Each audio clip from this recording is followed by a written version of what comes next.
আসসালামু আলাইকুম। আপনাদের সামনে একটা পিঠার রেসিপি নিয়ে আসলাম আমি আজকে। আমি পাটালি গুড় খেজুরের লিকুইড করে নিয়েছিলাম।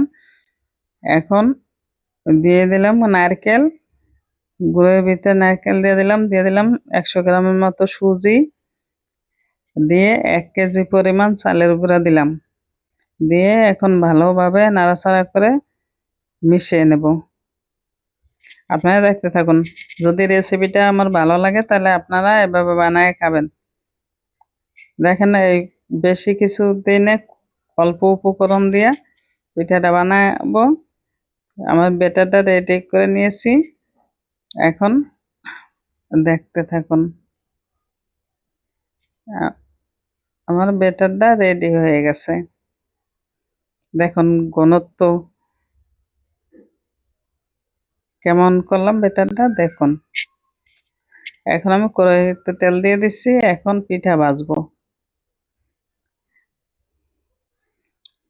হুম, দেখুন পিঠাটা কত সুন্দর ফুলে উঠেছে। এখন পিঠাটা আমি উল্টে দেব, উল্টো পাল্টায় ভেজে নেব। পিঠাটা এভাবে কিছুটা পরিমাণ সুজি অ্যাড করলে পিঠা সুন্দর হয়, ফুলে।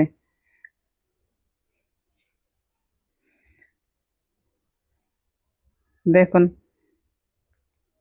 আর ভালো লাগলে এভাবে বানায় খাবেন আপনারা।